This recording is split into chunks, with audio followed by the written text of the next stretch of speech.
So basically, what I'm telling you is, man, if you're feeling sad or down, don't continue. Turn off the PC. Don't open this game ever again. Do something else. Boggle your mind with something else. Trust me, this game will break. Have you ever woken up from a dream thinking, man, this was so frightening. I'll never want to see something like this ever again. Or complete the opposite, man, I would never wake up again if I could get the chance because the dream you had was that good. Why humans dream remains one of behavioral science's great unanswered questions. Dreams have a purpose, but it may not be to send us a message about self-improvement or the future. Instead, many researchers now believe that dreaming mediates memory consolidation and mood regulation, a process a little like overnight therapy. But it's not benefit all share equally. People who are sleep deprived also tend to be dream deprived, spending less time dreaming and perhaps not remembering dreams at all.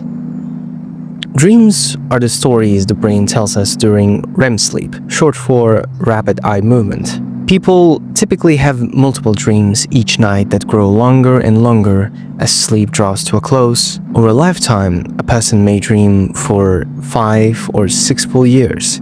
How best to examine all that content remains a source of debate. Like sleep, dreams are vulnerable to disruptions from problems with mental health and physical health. There are numbers of conditions, as well as medications that may affect dreams, and that can make dreams more difficult or even disturbing. Depression and anxiety often are accompanied by nightmares, and the presence of nightmares may be an indication of severity of depression. Research has found that among patients with major depressive disorder, the presence of frequent nightmares is associated with suicidal tendencies. People who are depressed or anxious are more likely to have stressful, disturbing, or frightening dreams, sometimes in the form of recurring dreams. Well, some adolescents or even pre-teenagers have shared their interpretation of dreams as surreal safe haven. Some say they can't wait to sleep just to be at that imaginary place far from the accountabilities they have to face in the following morning. At an immediate glance, well, it seems pathetic enough. Imaginary world? Friends inside dreams? Choosing nightly hallucination or actual reality? It seemed dooming and too good to be true. But after a deep dive into the vague world of dreaming in Omori's 2020 RPG psychological horror game, Omori, I realized that my perceptions were much more shallow than I initially thought. Because Omori is not just a game, it's a raw, surreal projection of psyche rendered through pixel art and melancholic music. It explores how the mind can fracture in the face of trauma, guilt, and grief. At its core, Omori is a story told through dreams, one that blurs the lines between escapism and imprisonment. The dream world of Headspace, where Omori resides, is bright, whimsical, and innocent on the surface. But beneath that charm lies a disturbing truth. It's a defense mechanism, a fabricated sanctuary built to suppress unbearable memories. For Sunny, the real-world protagonist, this place is both a refuge and a cage. Much like those adolescents who can't wait to sleep, Sunny enters his dream every night to escape the pain of walking his life. But unlike typical dreams, Headspace is persistent. It doesn't evolve, it loops. Time, growth, healing, none of these exist in Omori's dream world.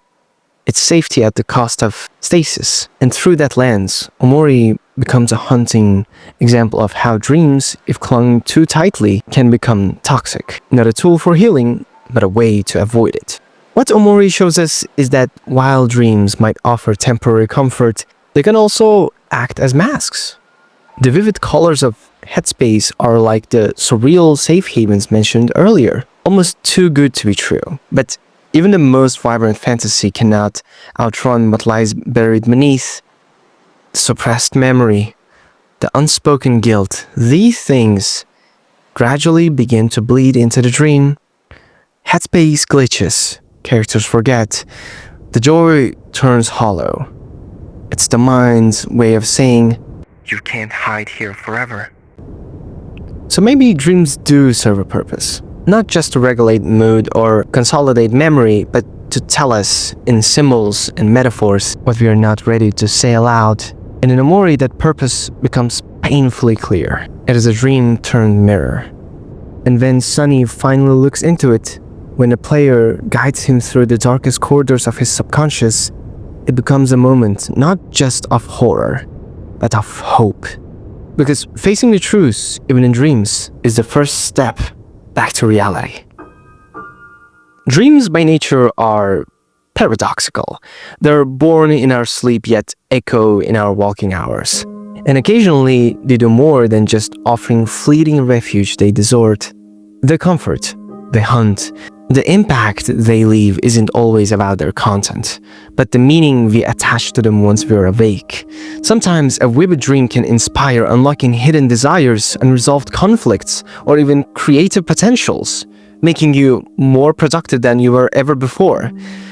Other times, they leave us with a residue, a strange, unshakable feeling that something isn't quite right, that perhaps, just perhaps, the dream was better than real life.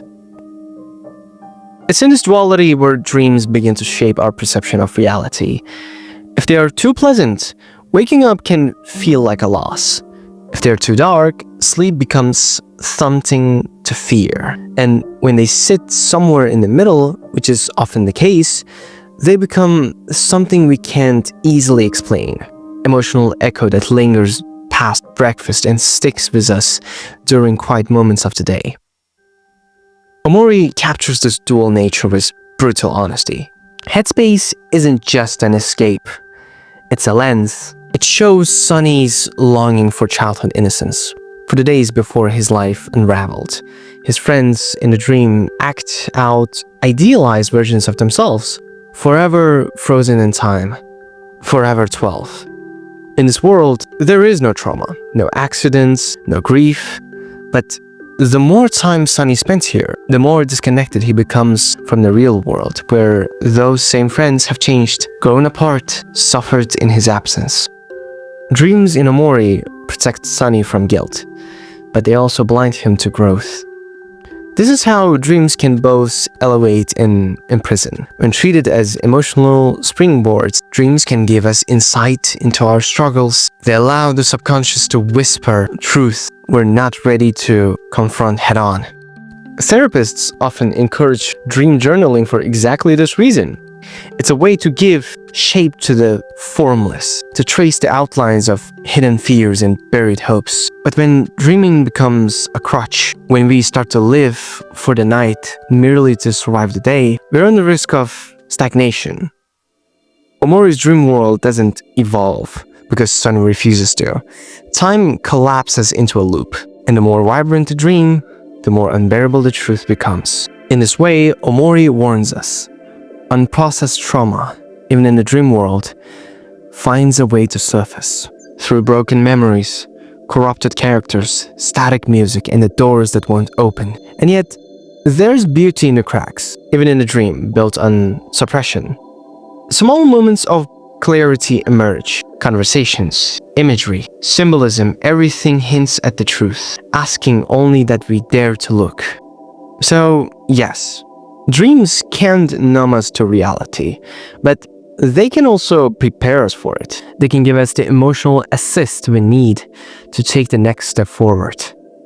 When Sunny finally opens his eyes, when the screen fades from black and the final note plays, we're left wondering, what is more real?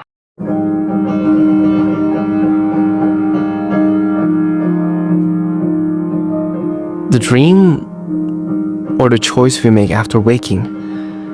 Perhaps dreaming doesn't give us answers, but it does remind us that there is more to feel, more to confront, and more to live for. And sometimes it's enough. In the end, dreams are neither solely good nor inherently bad. They are reflections on mirrors shaped by memory, fear, hope, happiness, and grief. They can uplift us or leave us shaken. They can reconnect us to something lost or detach us further from what's real. And just like Omori, they ask a painful, a vital question. What are you running from?